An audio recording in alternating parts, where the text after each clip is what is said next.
You're listening to the Business and BBQ Podcast, hosted by Tim Harridge. Tim Harridge is an active entrepreneur who built and sold 6 companies by the age of 40 and enjoys sharing the ups and downs of business and entrepreneur life. As for the barbecue, that's just something he has a passion for and likes to share as well. Here's your host, Tim Harridge. All right. What's cooking, everybody? Tim Harridge here. Welcome back to another episode of the Business and BBQ Podcast. Today, we're going to talk about one of my favorite topics of late. We're going to discuss the things you've done in your business or your personal life recently that have moved the needle. We're going to talk about ways to prioritize. We're just going to talk about a little self-reflection, a conversation I had with another investor last week, and a whole lot more on today's episode of the Business and BBQ Podcast. I can't wait to dive into it. I'll be right back. Today's show is brought to you by Audible. Audible is offering our listeners a free audiobook with a 30-day trial membership. Just go to audibletrial.com/TH and browse the unmatched selection of audio programs. Download a free title and start listening. It's that easy. Go to audibletrial.com/TH today. Get started with your free trial and claim your one free audiobook.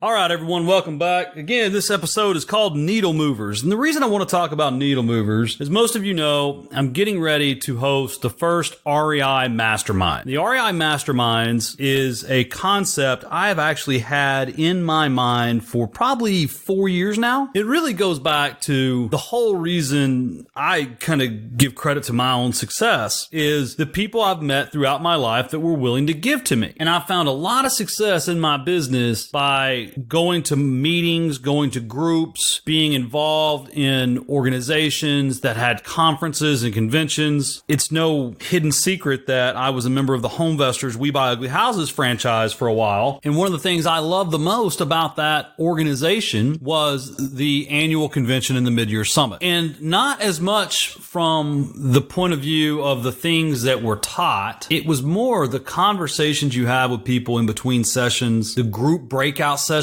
I found a tremendous amount of value in, and then the networking and the after hours in the bar, because when you come together with this like-kind group of people, I think it just creates an atmosphere where growth happens. And so, as I said in the previous podcast, I recently bought a Dean Graziosi and Tony Robbins Mastermind training because I do want to do a mastermind, and I'm going to host the first mastermind on August 17th. But I believe in education. I believe in self-education. I believe in research. So I wanted to do this, and it just so happened that I listened to Entrepreneurs on Fire podcast with John Lee Dumas. He had Tony Robbins on, then he had Dean Graziosi on. I went to the live cast where they had like 250,000 people there. And, I paid a couple $1,000s for this course. And so it's really been a good course. And I've gained a lot of it, not only for the mastermind business that I've started, but also for just kind of running my daily life. And there's a lot of different tools and tricks and things that they talk about that we should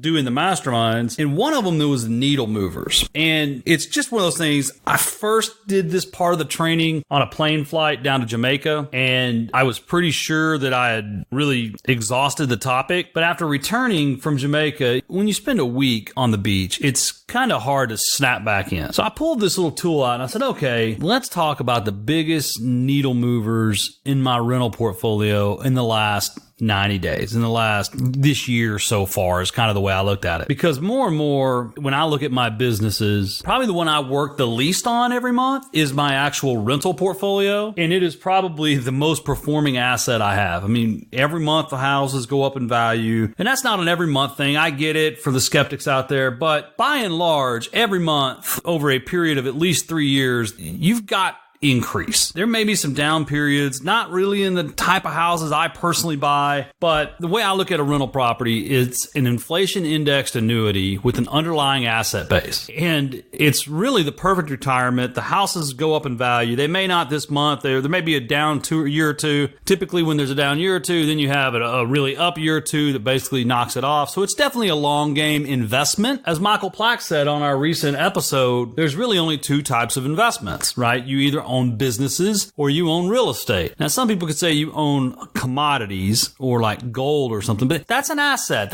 I don't look at that as an investment. I mean, some people do, but owning gold is not going to produce income for you, right? It's an asset that you have to sell for the most part or take a loan out against in order to derive income. The thing I love about real estate is it goes up in value, and your rental income is set by the market that goes up with inflation. So if your property taxes, people say, well, your property taxes go up. Yes, they do, but they also, when property taxes go up, your rents go up. People say, well, your insurance goes up. Yes, but when your insurance goes up, the rents go up. So I love that the income is typically tied to the kind of the cost of living. And so anyway, I'm way off track here. But so what I did is I went back in my needle movers and I said, okay, Tim, it's one of those exercises we're going to do in the mastermind together and share and everybody talk about. But I just wanted to kind of share this little part of it, right? So I just kind of asked myself, I said, what was the biggest needle mover in my rental business in the last 180 days? It was kind of funny. What I came up with was actually that I made it a focus, right? So that was number one. Like I started to focus on it. Number two, I had a talk with my wife and we discussed taking the better houses that my wholesaling and flipping business found and selling them from the wholesaling flipping business to the rental portfolio for a markup, which is kind of necessary because we don't live off our rental property. Our rental property are our investments, right? So when you're looking at my wholesaling fix and flip business, the money made there is money that's used to pay our living expenses, our cars and our groceries and our kids' colleges and all that. So it's been kind of the internal conflict for the last 15 years. When we got a really good house in the wholesale business, we would sell it to another landlord so that I can make $30,000, $40,000, $50,000. Well, now kind of talking to my wife, it's like we came up with a formula that we'll just buy that house from that entity for kind of the same that we could sell it to anyone else for because it actually only makes sense. And so we were able to do that, and that was good, right? So number one, I focused on it. And number two, I found a way to kind of pull the better houses out of my one business into my long-term business. And then number three was really just me spending the time to break down the financing of the houses. I switched everything to 30-year financing. I switched everything to 75% loan to values. We're paying 4 to 5 percentage points on the front end to buy down the interest rate because we plan to have these loans at least 10 years. And just when you do the financial math, which is impossible to do over a podcast, the paying an extra 3 points to save half a percentage in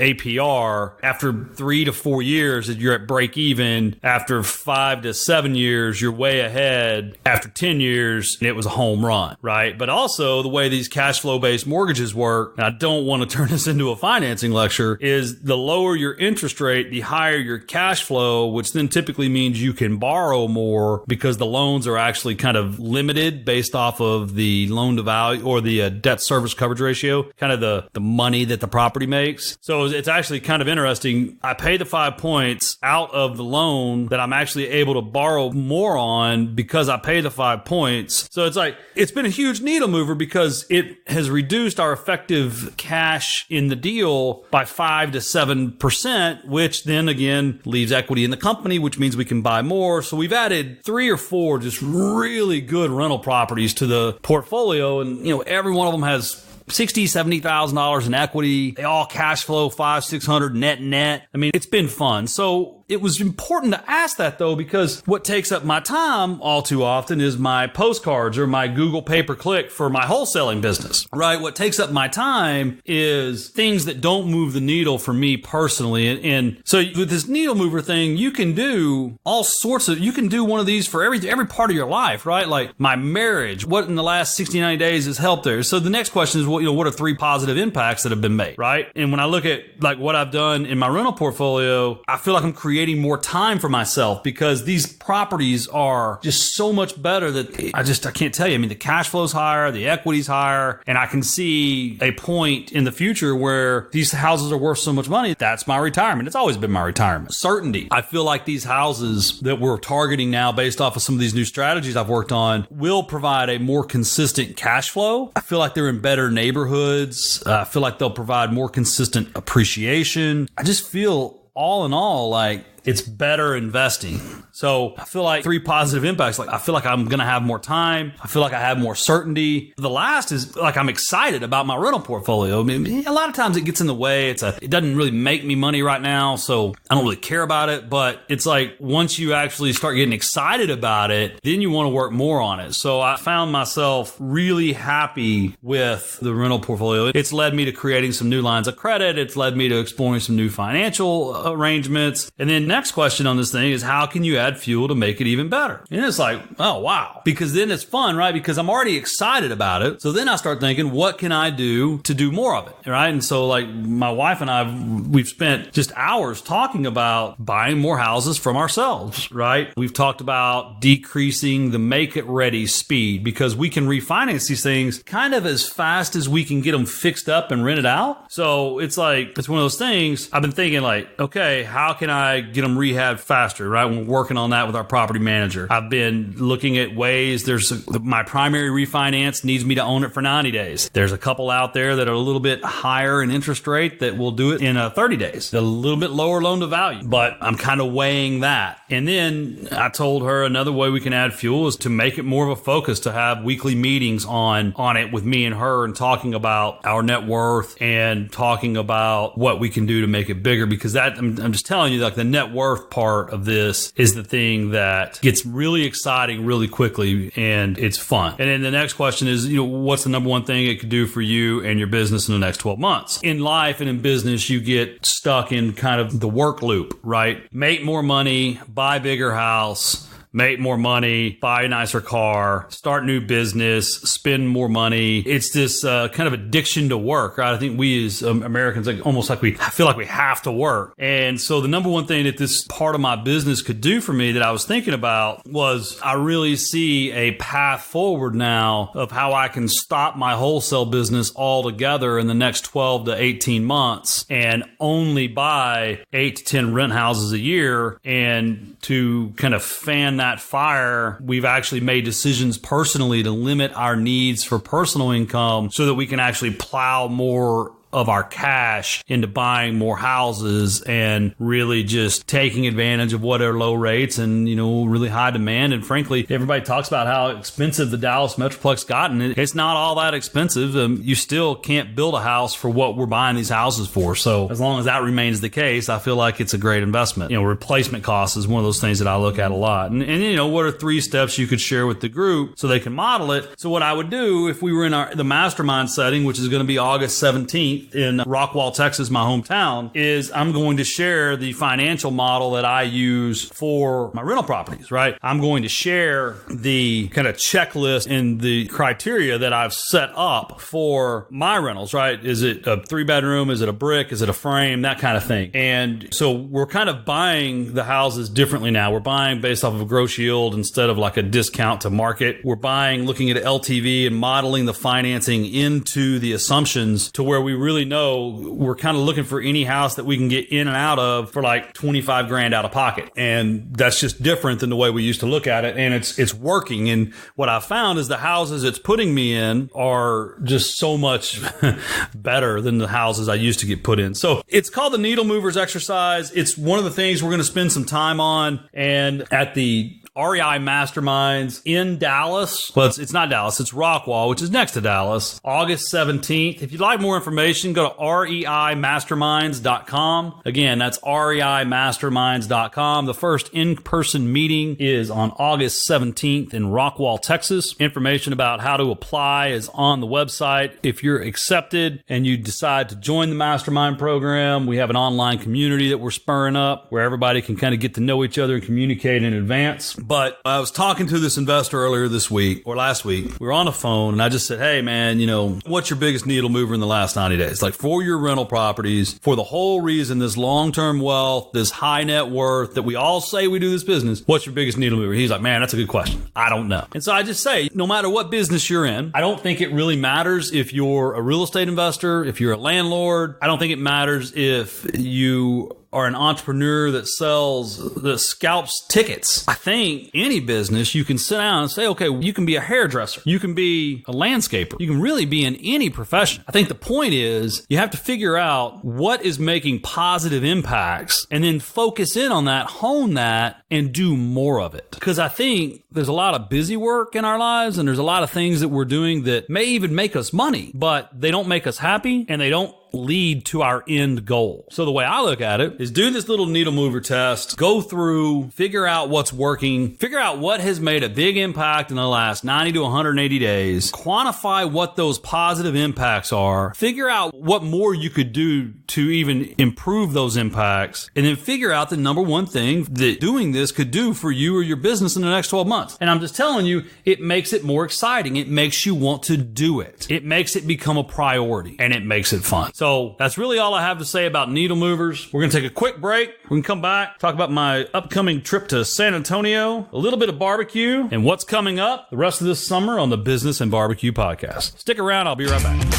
Start collecting more leads in minutes. Not only do I use HubSpot's free CRM, but I also use their free marketing tools. Start turning visitors into leads today. Sign up for free at HubSpot.com/TH. All right. Welcome back, everybody. Tim Harridge here again. So it's been an interesting summer so far. It's been a little bit difficult for me to focus. There's a lot of activities going on at the house with my oldest son getting ready to head to college, my youngest son with his athletic camps, and just the struggles of an entrepreneur. So, I share this needle mover exercise with you today because it has helped me kind of focus the time that I do work on things that are really important. And also, there's going to be these times where these little tasks or ideas come into your mind, and we'll go into this in the mastermind a lot. If it's not a needle mover, it could be something that belongs on your not to-do list. And if it's on your not to-do list, it may sound attractive, it may sound fun, it may sound profitable, but it doesn't move the needle. What I'm finding is sometimes there's just not a whole lot of reason to bother with it. So this week I'm off to San Antonio. I am becoming a certified food judge. I'll be judging in the World Food Championships in Dallas this fall. I figure if I'm going to be giving my opinion about all these barbecue restaurants, I might as well have some sort of certification to back it up. This week, the Business and BBQ Facebook page is hosting a Let's Talk Business and Barbecue little lunch at Pecan Lodge in Dallas. If you're not a member, just check out the show notes, join the Facebook group. If you have any recommendations on good barbecue to eat between Dallas and San Antonio, Texas, drop me an email. Stop by timharridge.com, look at our recommended books, catch up on the most recent podcast episodes, check out our barbecue reviews, submit a question or a topic that you would like to hear us talk about. Coming up in the next couple episodes, we have the CEO of Imaginuity, a large marketing firm based here in Dallas, as well as the CEO of Renters Warehouse, the largest national property management company today. I hope you're enjoying your summer. If there's ever anything I can do for you, just email ask@timharridge.com. If you have barbecue questions, tips, advice, or recommendations, email bbq@timharridge.com. Stop by the website, check me out on Instagram and Facebook, and until next time, keep cooking. Thanks for listening to the Business and BBQ Podcast. Make sure you check out our other episodes and stop by timharridge.com to say hi. We want to hear from you. Until next time, keep cooking.